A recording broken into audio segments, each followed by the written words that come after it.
Hola amigos, yo soy su nuevo presidente, el señor Donaldo J. Trump. Your ex-presidente, el señor Maduro, is no longer your presidente. He kept talking shit, and fucking around, and he ultimately found out, though. Anyway, we're going to make Venezuela grande again. Mucho grande. El bigger y el better than ever before. We're going to drill, baby drill. We're going to have a big, beautiful fiesta, all the tacos you want. Mucho mariachi, sexy mamacitas, and delicious margaritas. And President Trump is going to be el DJ, okay? Muchas gracias, muchachos. Y let's make el Venezuela grande again. Arriba el Venezuela, amigos. It's not just the American election that people are going to find out that there were some problems. It starts off with the drug raid, but of course America works on narratives. We need a narrative to first move in to capture this motherfucker. There's a reason why I think he's having all these spit checks. I'm going to put on my conspiracy theorist hat.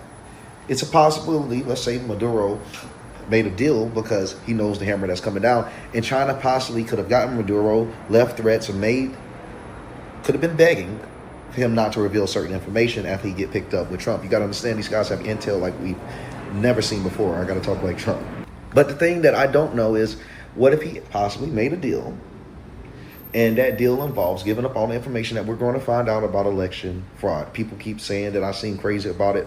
Well, I'm willing to put my face behind it and a video behind it to say that you're going to find out this has a lot to do with election fraud. I can hardly wait to put forth all the evidence we have collected on Dominion, starting with the fact it was created to produce altered voting results in Venezuela for Hugo Chavez, and then shipped internationally to manipulate votes for purchase in other countries, including this one. It was funded by money from Venezuela and Cuba, and China has a role in it also. We have staggering statistical evidence. We have staggering testimony from witnesses, including one who was personally in briefings when all of this was discussed and planned, beginning with Hugo Chavez and how it was designed there, and then saw it happening in this country. As soon as the state shut down on election night and stopped counting, those are the states where the most egregious problems occurred. We also need to look at, and we're beginning to collect evidence on the financial interests of some of the governors and secretaries of state who actually bought into the Dominion systems to line their own pockets by getting a voting machine in that would either make sure their election was successful or they got money for their family from it. Well, for fraud this serious, I think even if the states are stupid enough to go ahead and certify the votes where we know the machines were operating and producing altered election results, then they will be set aside by the fraud also. I mean, we are talking about hundreds of thousands of votes. President Trump won this election in a landslide. It's going to be irrefutable. So we have here a group of people that they are protesting because they want no more war in Venezuela. But all these people, there's nobody here from Venezuela. So from all these people, nobody is from Venezuela. This is people from United States, this is people from other places, but there's no people from Venezuela. And actually, I am from Venezuela. Andrés Bermúdez Portillo, from Maracaibo, Venezuela. I spent time in jail because of the regime of Nicolás Maduro. We have 25 years with a dictatorship. And right now, in the moment that somebody take attention of that situation, people decide to protest because they don't want war. So in the past 5 years of 30 million of people that live in Venezuela, more than 10 million leave the country. So these people is right now protesting because they don't want that we, the Venezuelan people, recover our freedom. In July of 21, actually before that, we told them in June, we told them that we suspected, from what we're seeing, 25,000 plus counterfeit, inauthentic ballots. That was early on in the process. Again, because of propaganda by the GOP's attorney, the GOP, other conservative operatives, they planted the seed inside this that you can't trust that, no, that's not it, etc. You'll hear more about it. But every one of the people up there knew this in advance, even of this hearing today. Now, the reason I bring that up is they had well over a year and a half to react to this so it wouldn't be duplicated in 2022, but they didn't. They did nothing, and they allowed it.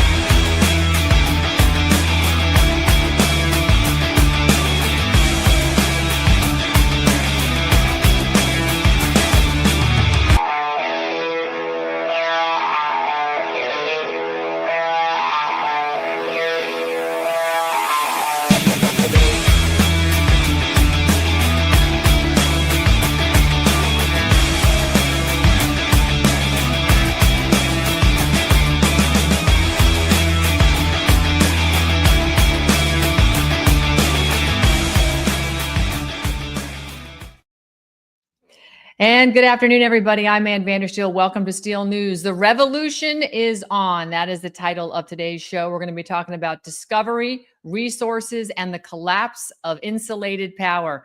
I want to bring up on the screen here some of the stuff that I think is going to be really critical for the show today when it talks about where we're going. But this afternoon, I will be joined by Adam DeRito, Colorado congressional candidate, to talk about constitutionality, accountability, election transparency, and why, noting that voting systems are no longer enough. We are now demanding discovery because the revolution is on. I want to get started first off at the top of the show with an important post I put up. It is pinned on my X right now. It is about a press conference. And this is really important because this is going straight out to the MMTLP community and additionally the GameStop community, GME, the AMC community, Bed Bath Beyond, and of course, the Trump Media and Technology Group, TMTG, the folks that own Truth Social, those communities. These are all communities that have been negatively impacted by naked short selling. And this press conference is for them and for every American who has been harmed by government agency collusion with Wall Street. We are a go for the press conference. It is this Monday, January 12th, coming up next week, 10 a.m. outside the U.S. Securities and Exchange Commission headquarters. That is the SEC. In Washington, D.C. on 100 F Street Northeast. We're going to have a hell of a press conference. We've got the space for about an hour and a half. This is about transparency. It's about accountability. And it's about ending regulatory capture once and for all. So please share this information. Go to my X profile at Ann Vandersteel and share this far and wide. And now let's talk about why this moment matters. Because revolutions don't begin with slogans. They begin with discovery. And over the last several days, I want to move some screens around here because I want to keep up pace here for you guys. But before I forget, I do want to play this. I think this is kind of cute. Hang on one second. This is from Glass Guy. I don't want to leave this out because he does a great job. And here we go. This is a video he put out. Do you know about the trading halt of MMTLP and if shares were counterfeited or involved in naked short selling? Under FINRA's rules, they issued the trading halt. They didn't contact me. My phone isn't even working. Are you looking into FINRA and their rules? I think we look at them annually. We got a whole division headed by Jack Chase. I almost got through that one without laughing. So if I'm hearing you correctly, there is an investigation? I can neither confirm or deny or confirm that I'm denying the things that I confirm. If there is an investigation and it shows wrongdoing, will you let Congress know the results?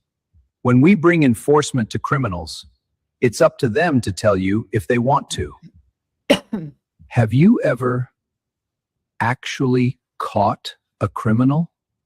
So we got a great system. We let them do the crime for many, many years. And then, when they self-report their crime, we make them pay a small fine, and they admit no wrongdoing. So I'm assuming you take away their ability to do the crime again? If we did that, and we got rid of all the criminals, who are we going to collect fines from? That's all the time I have, but I'll be following up with you on this matter. This has been great. Always a good show. A couple times you almost had me. Let's do this again sometime. Text me. Thanks, Glass Guy. That is an epic meme. He does great memes about the MMTLP fiasco. I love pulling up the feed in the morning and seeing all the stuff he's done the night before. Kudos, great job.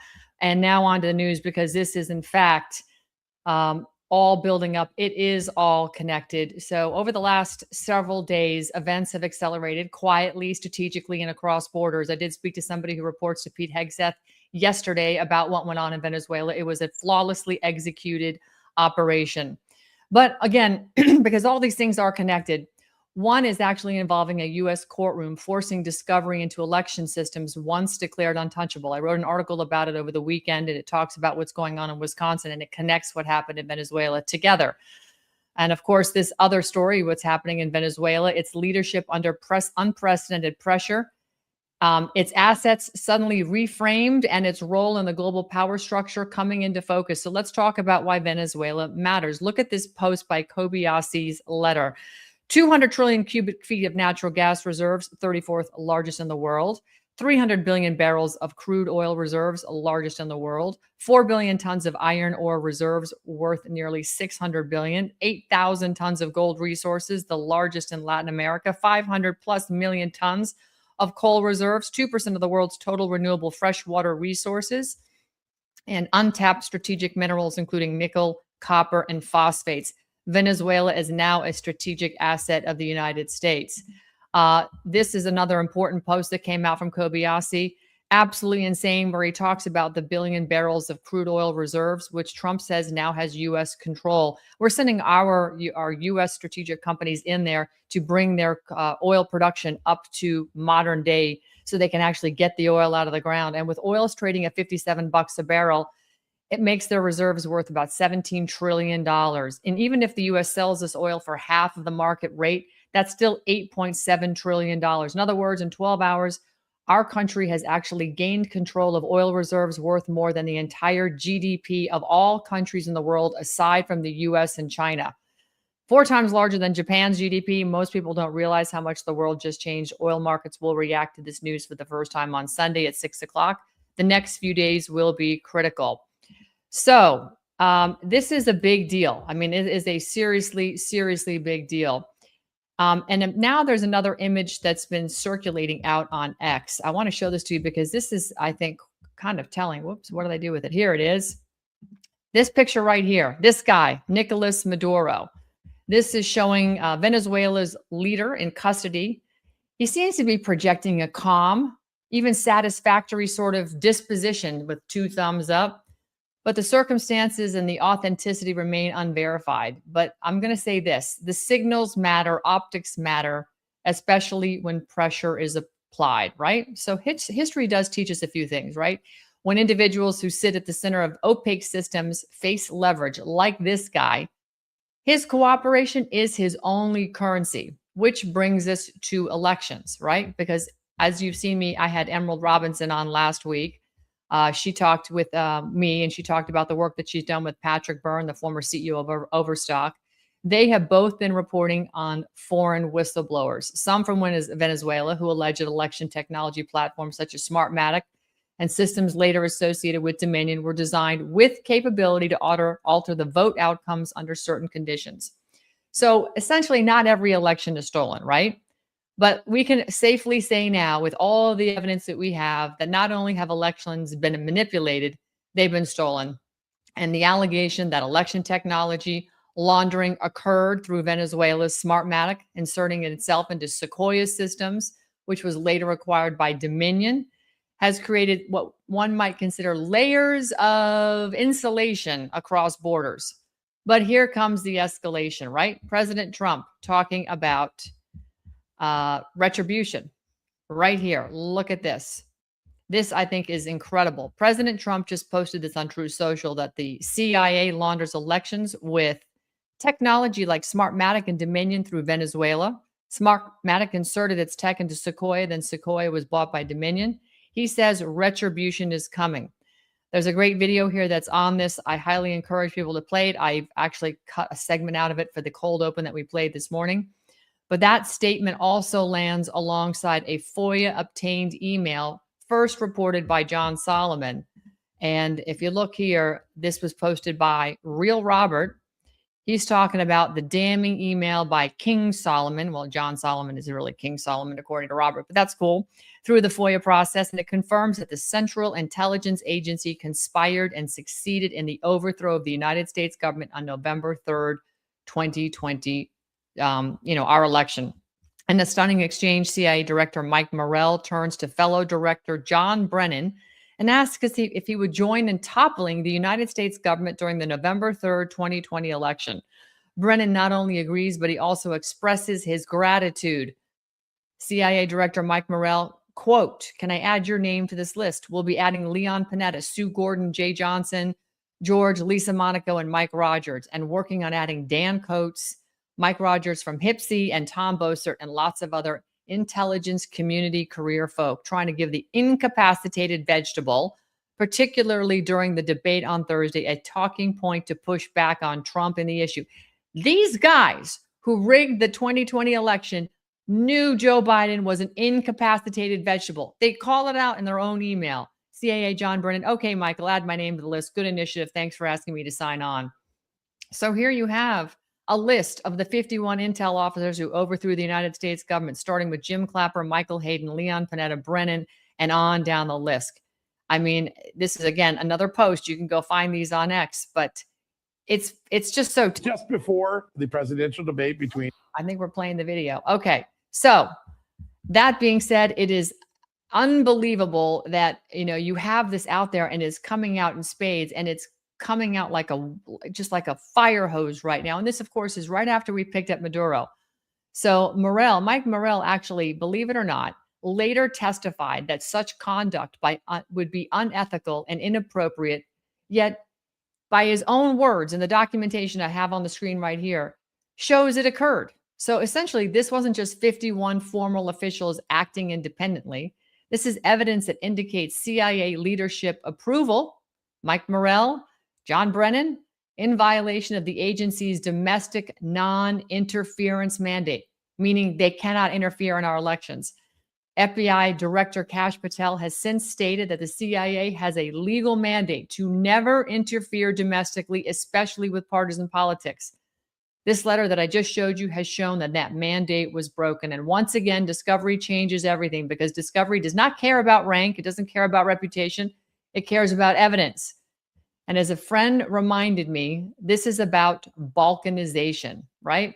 Let's talk about balkanization for a quick second here, because balkanization means, and this is the term, I'm going to read something directly out of a definition of this, because I want to make sure I nail this for you guys. But this comes from, and I looked up the history of the word, because I said balkanization. I understand in theory what it means, but where did that word come from? Well, it comes from the Balkans in Europe, where large empires, especially the Ottoman, broke apart into smaller ethnic, religious, and political states. So what is happening right now is the forces that are behind this election interference are actually are trying to balkanize the United States. They don't want us functioning as a single sovereign nation. We know the New World Order has been coming after us to roll us up in there, but they have to take us down. They have to break us down, right? Think of it as like waterboarding your captive. You're going to waterboard them until they break down and tell you what you need to know. Well, they've been trying to do that by basically getting our power to totally devolve into regions, states, city-states, and basically ideological blocks. And they've done that, right? They've divided us between race, sex, gender, whether you believe in yourself as a cat, a dog, a toaster, use a litter box in your classroom, whatever. They have absolutely divided us across the country. It's been really quite remarkable. And so they really want us acting independently. What they don't understand, though, is that our Constitution actually supports states standing up on their own under the 10th Amendment and being who we want to be based on our own ideology. And that's why you have red states and blue states. But this is why they've been infiltrating with the open borders policies to send all those people into the red states to basically dilute us into a blue state so that they can continue to steal elections. So this is really, I think, quite extraordinary what's been going on. I'm actually rather encouraged by what's happening with the most recent events. I think Nicolas Maduro, I think picking him up and I think putting him, front and center in this Southern District of New York under a law enforcement maneuver where the military was asked to go in and assist. a country that, if you saw the Open, you saw that people are actually really excited that Maduro has been taken down. The folks in Venezuela, I know plenty of Venezuelans, they're thrilled Maduro has been arrested. But, the rumor is that Maduro has been arrested, yes, under narcotics charges, but really he's going to squeal. And probably a deal was done before, which is why he looks so happy to be sitting there with law enforcement in New York City. So I think we're going to see a lot of interesting things happen. And today, Tim Walz, under the pressure of what is going on in Minnesota, has now resigned from, or should we say, pulled out from running for re-election. So it is very evident that the cracks are appearing in the system of corruption, and we're starting to see draining of the swamp. We've got a long way to go. So I don't want to get anybody's hopes, and expectations that it's going to happen tomorrow. It's going to take a while. But I think the information and depositions that we're going to get from Maduro so that he can, beg for mercy and get the best deal for himself and his wife is going to result in names of people inside our United States government, specifically inside of Congress, the U.S. Senate and the House of Representatives, in addition to the intelligence community that had been behind the hostile takeover, the insurrection of the United States, and the theft of the 2020 election. It is all coming out, and we're getting the information, like I said, like a fire hose. So that is kind of a run through of what's going on. My guest today is Adam DeRito. He's a congressional candidate in Colorado. He's running on a platform rooted in constitutional limits, election transparency, economic independence, and restoring the principle that government exists to serve the people, not manage them. He has been outspoken about decentralization, citizen oversight, and ending governance by secrecy at a time when public trust in institutions has totally collapsed. I can't say enough about that because I rail on that every single day. We have zero trust in our institutions. Adam, it is great to see you. Thanks so much for being here, and welcome to Steel News. Thank you so much for bringing me on, Ann. It's a pleasure. Okay, so, I was talking to you prior to going live, but why run now? Because we need Americans for Americans. And the problem is that we've been subjected to a system of bureaucrats and politicians that no longer care about the American people. They promise us they're going to change the system. They promise they're going to be out there for working families, our energy independence, and the American voters and our Constitution. And at the end of the day, we're still here left empty-handed and debating these things online. And if the government was doing what they were supposed to do, you wouldn't have a show. But here we are. That's so true. I could go back to, I don't know what. I have to figure that out in my next life. I've given up so much to do this, but in the meantime, I'm having a ball because you know what? I like being the underdog, but I think frankly, we're going to figure out pretty quickly we're not the underdog anymore. We're no longer going to be the dog that's getting wagged by the tail. So your background isn't politics first. What specifically compelled you to step forward and run for Congress at this moment in history? I want to talk a little bit about your background because you told me something interesting about what you're currently doing with respect to the fact you're still in the Army Reserves, 440th Civil Air Battalion, and you used to work for somebody quite notable, somebody still in the government, as a matter of fact. Yeah, so I mean, I've been in the military since I was 18, pretty much, with a 5-year break in service. I was with the 19th Special Forces Group as a parachute rigger. Then I was an intelligence analyst overseas when I deployed, and then I came back and earned my direct commission as a captain in the Civil Affairs Battalion. And Tulsi Gabbard was my battalion commander, who's an amazing woman. And I should say, nothing I say represents the United States Army or the Department of War, and all my thoughts are independent as that fact. So good disclaimer. In fact, I know you're new to politics, so make sure that's the first thing you say when you start doing these podcasts. Number one, number two, and you never do them in uniform, obviously. So nope. Your thoughts are your own. You do not represent the United States. Okay. Constitutional limits. You've actually emphasized restoring constitutional boundaries. What limits do you believe have been most abused, and why should Americans, actually care? I mean, at this point, we don't have a constitutionally operating republic. We're sort of operating as a communist country at this point under duress. So why should we care?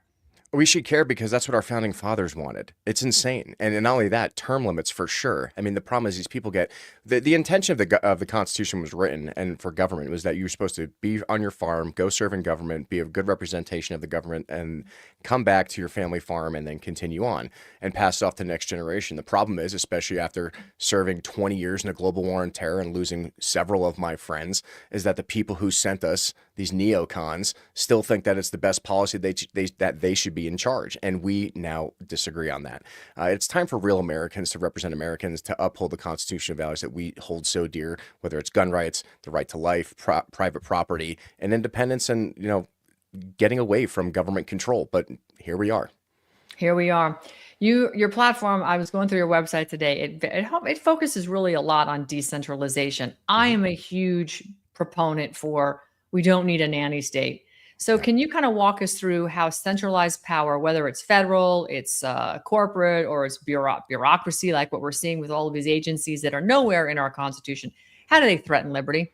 Well, they threaten it all the time, and I personally experienced this. I mean, you even see with John Brennan, what he did to John Kirkhow, one of my favorite intelligence analysts of all time, ruined his life because he spoke out about doing the wrong thing and torturing people, against what our values are. And for me, bold governance is super important. Get the drug trafficking out, get the human trafficking out, protect the kids from transgender surgeries. Just do your job. It's not that hard. But the problem is when you start getting payments from pharmaceutical companies and you're getting owned by the corporate entities that try to control our government, they no longer care about the American people.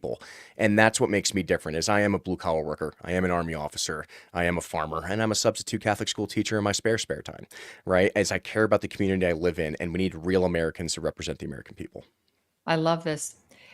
For someone who's not a politician, you're very articulate and very well spoken. Where'd you learn these tools of the trade? I mean, honestly, after my entire 15-year fight with the government, fighting for sexual assault victims, me being one of them at our federal service academies, I spent a lot of time on the Hill. I spent a lot of time on podcasts and news stories. And, I've been the plate carrier for this stuff. I've been shot at, across the bow for these issues and bringing accountability to our federal government and our Department of Defense /war. And they don't like it. These people do not like it when you challenge the narrative. And, it destroyed my career at a point in time, but I stood up and I won my case, and I came back and showed that, it's not the scarlet letter we should judge people by, it's their scar tissue. And these are the people that I want to work with is that the people that have been bruised, battered, man in the arena type thing. And those are the Americans that I think should be serving in government. And I'm one of them. I love that. I love that. It's scar tissue. That's fantastic. Talk to me about economic sovereignty, because you have actually spoken about economic independence and local resilience. So right now, with all the agencies, and my audience knows I hate the agencies. We have so many big agencies that are just destroying sovereignty across all sorts of industries and the ability to, benefit from these industries. How do the current federal policies, from where you're sitting, undermine working families and small businesses? And this is the biggest issue in my district. I am an oil and gas worker, and renewable identification numbers have destroyed my industry, have destroyed the refining process. All the drilling companies and service companies have pretty much left. Hundreds of thousands of six-figure paying jobs that don't require a college degree now no longer exist, right? I want to use Trump's emergency energy declaration to make sure we're going back to federal land and drilling. Colorado has the 4th largest oil and gas reserves in the United States, and now we're like the 10th largest in production because we've lost all that. That is liquid gold. That is independent economic freedom for families and blue-collar workers here in the state of Colorado, especially in my district. And now, because all these companies are leaving, they just want to raise your taxes and get rid of Tabor, which is our tax, bill of rights here in Colorado. And their solution is to tax people more and raise fees versus just using the money that we have underneath our feet to give us independence. And I want to bring that back. So let's talk about this particular issue right here. American agriculture, supporting Colorado's farmers and ranchers. Your state has been massively under attack. Polis has just done a number on you guys. Yes. How are you going to fix this? What is your contribution going to be to help protect the Colorado rancher and farmer? I just met with a group of ranchers who lost 58,000 head of cattle this year. That's millions of dollars to these family farms. That's millions of dollars of good locally grown food that is now not being sourced to the local Americans here. And now we're being forced to buy foreign beef. So one of my biggest things is I want MCOOL passed, mandatory country origin of labeling. I want to bring that back to make sure the American producer and consumer knows what they're buying, that the beef producers are getting a fair price, that we're making sure that these legacy ranchers and farmers, which is what built the state of Colorado after the frontier wars, can sustain itself. America for America first, right? And on top of that is the Prime Act, which is a major issue in this state. Ranchers should be able to sell intrastate state and allow the local state convening authorities with the FDA to do the inspections and everything else. Right now, they're not allowed to do that. So they're forced to get undersold. They're forced to sell at a lesser price. They're forced to have less cattle because they can't afford it. And now, even because beef price is so high, they're losing their cattle and they're getting stolen. And no one even knows where these cows are going. Nobody cares. But when I show up to these meetings and I see these families are desperate to have a representative that actually listens to them, that also wears a set of cowboy boots and a cowboy hat, that lives in their community, that's what they're looking for. And that's what I want to bring back to American representation in Congress.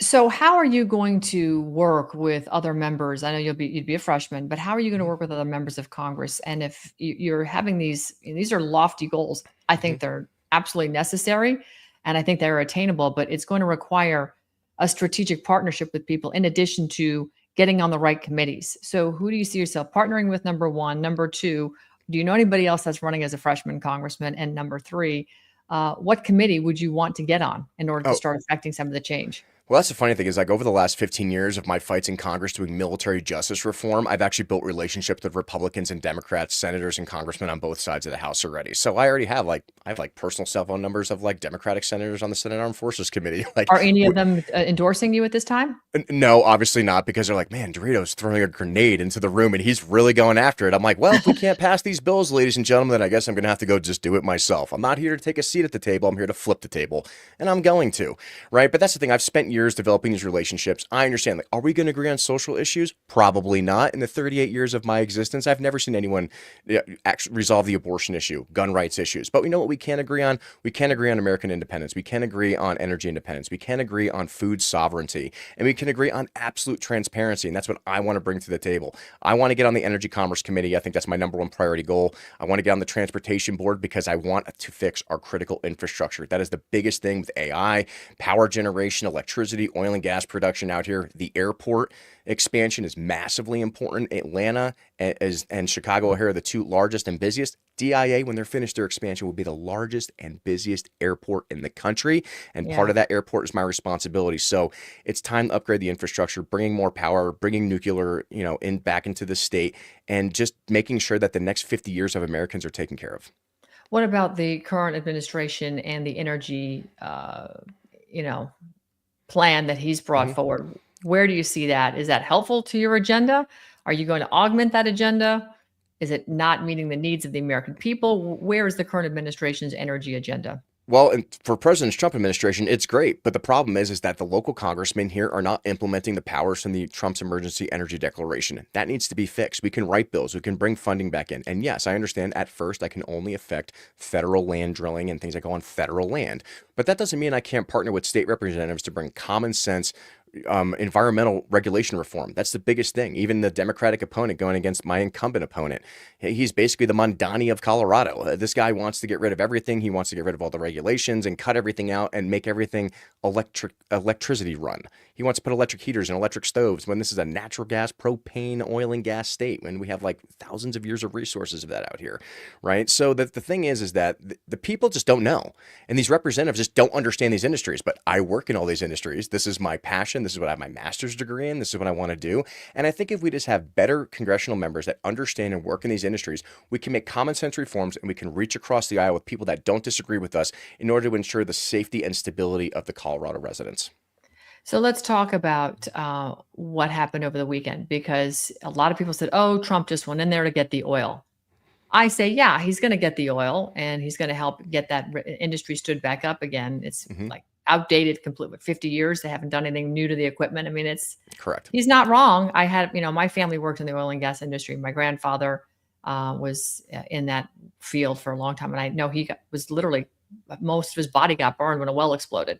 So this is, if you watch Landman, you know that's a fact. I work there. Landman gives me PTSD watching that show. I'm like, I've seen that.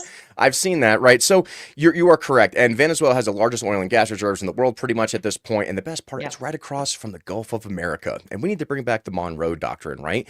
The best to ask, and utilizing less European interference and focusing on Western stabilization, right? Is that we have the refinement capacity. So it's really easy for us to put it on a ship, get it over back to our plants in Louisiana and Texas, and sell those refined products. Because Venezuela currently, because they have such a decrepit infrastructure. They have heavy crude, don't they? I mean, do we have a refinery refineries capable of refining heavy crude like We Venezuela? do, mine being one of them, the one that I work at, right? So we do have the ability to do it. Things might have to be shifted around, but one, it benefits the American people, it benefits the Venezuelan people. What we say in civil affairs, the three biggest ways to collapse a society is access to food, access to energy, and access to clean water. And if we can give the tripod back to Venezuela, stabilize their country, make them self-enriched like they were decades ago, that it's going to be create an amazing partnership and also deter China, Iran, and Russia from holding that influence which they've been trying to gain for years now. Yeah, they have. I mean, do you think Cuba is next? I don't think they have anything other than their cigars that really benefit us at this point. But it's definitely a symbol to them. It's definitely like, hey, we can come. The 160th. Shout out to the boys. Great job the other night. They can come in there and take you in the middle of the night at a very low fee. And it's amazing what happens when we take the leash off our American forces, what we're capable of doing. You know, we saw the entire global war on terror collapse over 20 years and the dismal pullout out of Afghanistan. And because we weren't allowed to do what we needed to do, President Trump has shown that if you let the boys off the leash, we can get the job done, get it quickly done. No more new wars, but we're sending a message, and that's what I support. So getting back to what I said earlier, President Trump, a lot of people are saying this is all about oil, and you made a case for why it is about oil. But do you think that's the real reason they went and grabbed Maduro? Is No. the narco-terrorism? I mean, yeah, he's a narco-terrorist. And yes, listen, I've spent a lot of time on the border. I've seen what's going on down there. And Yep. clearly, you know, China's working with Mexico. They're working with Venezuela. Look, they're bringing the precursors. They're manufacturing the stuff and they're shipping it up here. And they're killing hundreds of thousands of Americans. There's no Yes. joke about that. However, I think it is a ruse about election integrity. What say you?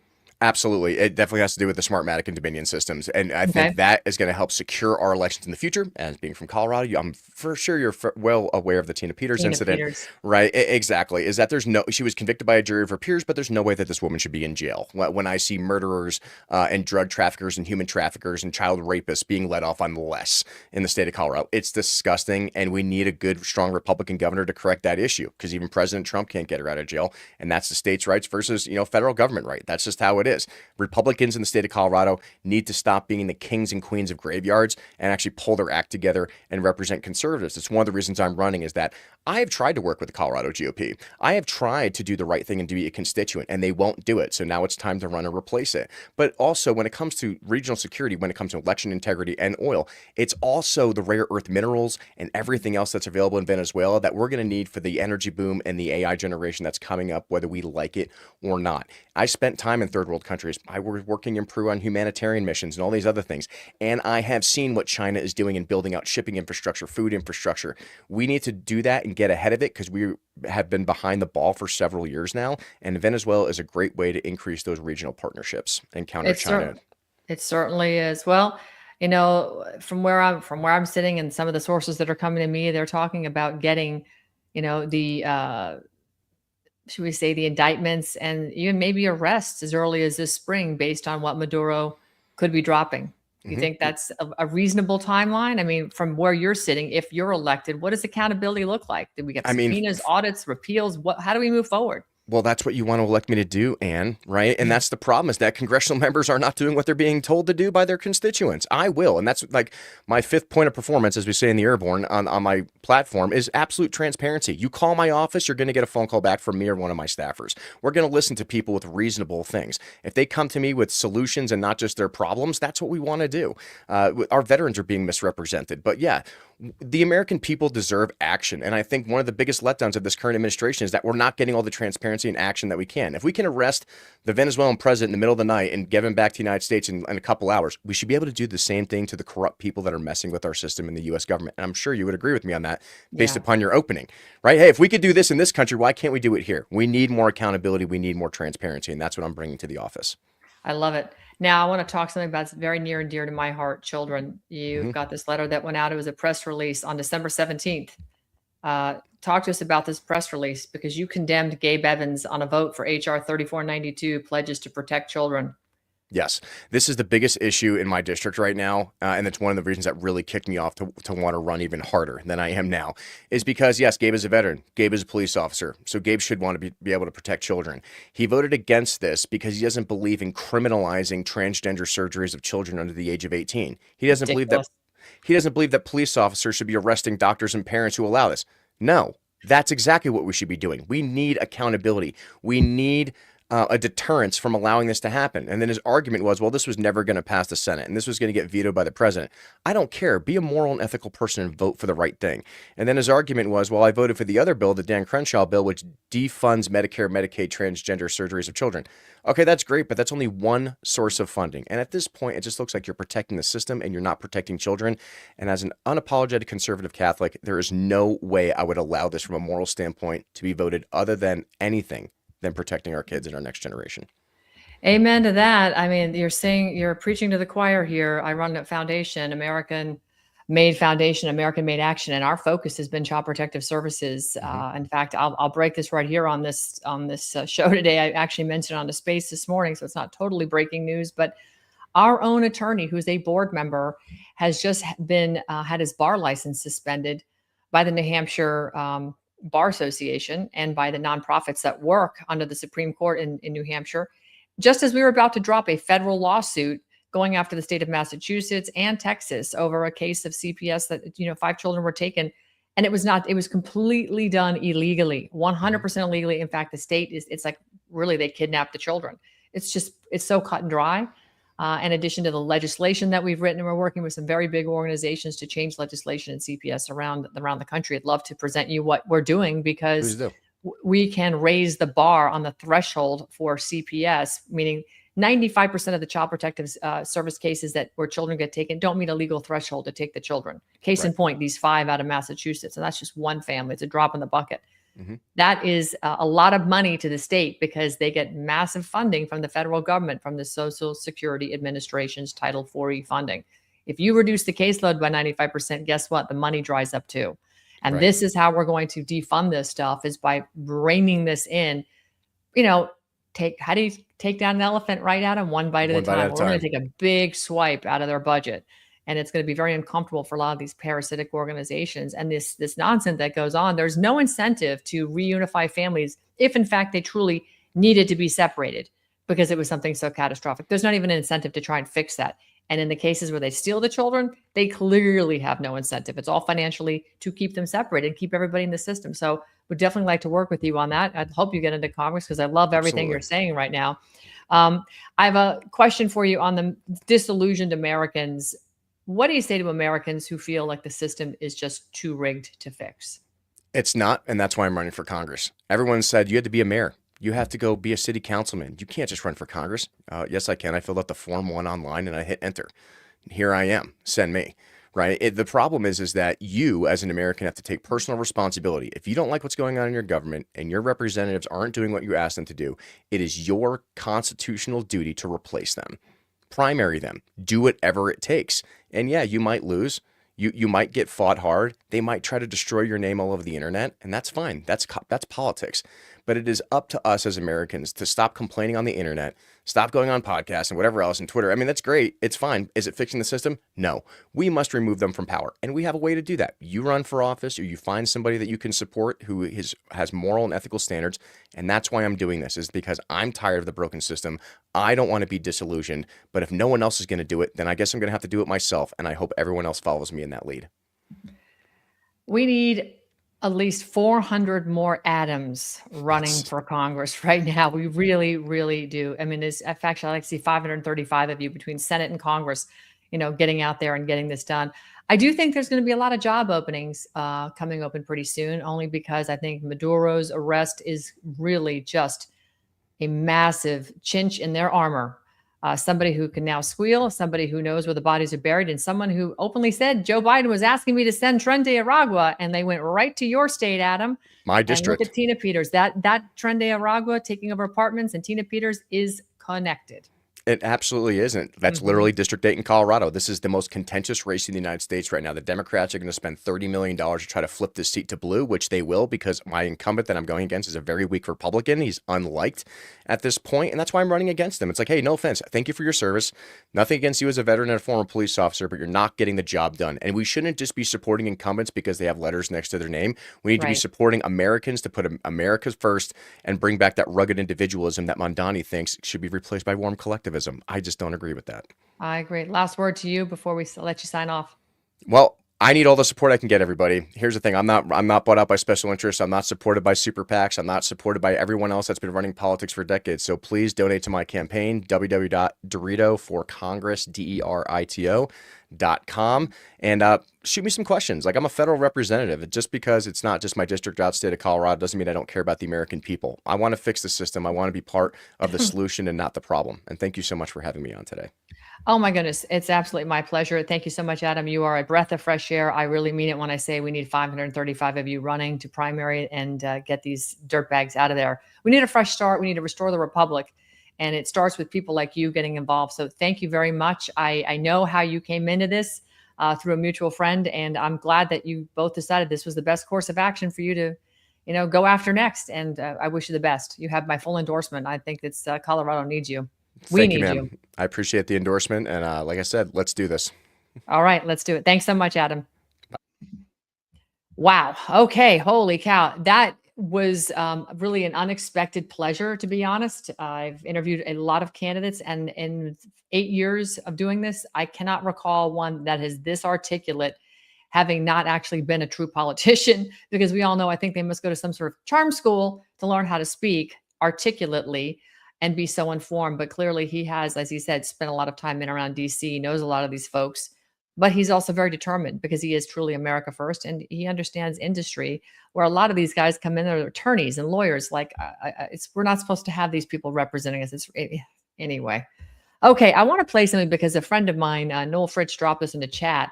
He runs the National File, and it's a clip of Alex Jones. And I just want to let you guys think about this, because this is just about how bad it is for some of the mainstream podcasters out there with the state of the country. And I think that, well, I think Alex says it best. So let me let him just play it out here. Sometimes when Alex gets on a rant, you just got to let him rant. So Bondi's all panicking. And I can tell you, this is just a fact. I have it from, you name it, in the Justice Department, White House, every level, FBI, you name it. Many sources are public. Bondi just does her hair, goes to the spa. It's in D.C. 3 days a week, does Fox News hits, and lays out at the beach. Well, that's fine. You're not a warrior, sweetheart. You need to go away. Kash Patel is a little Hollywood wannabe star, twinkle toes around with his girlfriend, flying around on the giant FBI jet. He's happier than a pig, and you know what? He's not thinking about the destiny of this country. He needs to go. Bongino was asked to do things he knew were wrong. He followed the orders, but got out of there. So, to his credit, I don't think he'll be able to rehabilitate himself. He's finally resurfaced, criticizing the FBI and the DOJ. A day late, a dollar short, Bongino, because at the critical time, when you should just go public with everything, you still followed orders. That's not loyalty. Don't follow illegal orders. To the Republic. That's right. So I'll say you're the best house in a bad neighborhood of that group. And you have Ed Martin totally isolated with the thumb of Todd Blanche on him. Todd Blanche, a Democrat lawyer, is the real head of the DOJ. And that goes down to Trump yet again. Blanche represented him in a bunch of criminal cases, had one success because of the judge doing the right thing in Florida, throwing out the Mar-a-Lago raid stuff. That wasn't Todd Blanche. And because of that one success, Trump has that blind spot because he likes Todd Blanche, and Todd Blanche is on record sabotaging everything. And General Flynn has come out in the letter I'm going to read and said, if you don't take action now, and he knows how to talk to Trump, because Trump cares about the country, but it sees it tied to his own legacy. He says, your legacy will be one of ashes. Yeah. So there you go. His legacy will be one of ashes. He's got to start listening to the people that helped him in the beginning, because the crew he has around him is really doing nothing but sabotaging. And right now we're sitting in a position where we have a guy, Nicolas Maduro, who knows everybody that was involved in the overthrowing of the United States government, a duly elected president. He was also involved, along with Hugo Chavez, the previous dictator, and of course the good group at Smartmatic and all the machines that they're in, Dominion, Sequoia, Hart, ESS, et cetera, in color revolutions, along with our CIA and other intelligence communities around the world, and overthrowing elections in 72 countries over the past 20 years. So it's not just here in America. It's been going on worldwide. And this is why we're seeing, protests erupting around the world. At the end of the day, there are far more of us, plebes and peons around the world compared to the elite governments. Give me a break. These jerks work for us, whether they live in a constitutional republic or not. They need to remember that they're serving the people, and they should be happy to serve the people, because it's the people that have given them the clout that they have today and the riches and the wealth. And we're done doing that, by the way. So, as I look at this whole thing, I just want to remind you guys, revolutions actually don't always come with barricades, right? There's not something stopping you. Sometimes all you need is a good old subpoena. Venezuela's resources didn't just suddenly appear. Election technology and concerns didn't just, come out of nowhere, suddenly emerge. Market manipulation, like what happened with our good friends at MMTLP and, of course, GameStop and AMC, Bed Bath Beyond, Trump Media, Technology Group, and on and on. Those things just didn't happen overnight. But what is new, what's happening right now, is the leverage. Because, baby, we are getting discovery. We have FOIA emails, in their own words, the demons over at the SEC colluding with Wall Street. You've got Maduro now, and he's going to start singing like a canary. So whether we're talking elections to intelligence agencies to Wall Street, systems built on opacity, guess what? They're being forced into the light. And that light is getting just a little bit uncomfortable. So to the communities harmed by the collusion, MMTLP, GameStop, AMC, Bed Bath Beyond, TMTG, I salute you. This moment is yours. I want to remind you again, January 12th. That's right, January 12th. We've got a big press conference coming up. I want to pull this up for you guys one more time, because I want you guys to see this in case you didn't see it the first time. January 12th, we are a go. We are a go for a press conference right there. SEC headquarters in Washington, D.C. The address is on my pinned tweet on Ann Vandersteel on X. So get over there, check out that post. Be there if you're part of any of those communities. If you've been harmed by the federal government, any of these agencies, be there, be loud, but be lawful. Because a free society doesn't fear inspection. Nope, we want everything out in the open. This time, discovery is not optional. The revolution is on.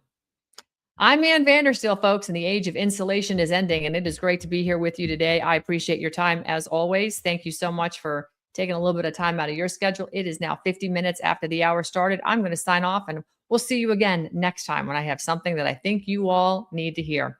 Good afternoon, everybody.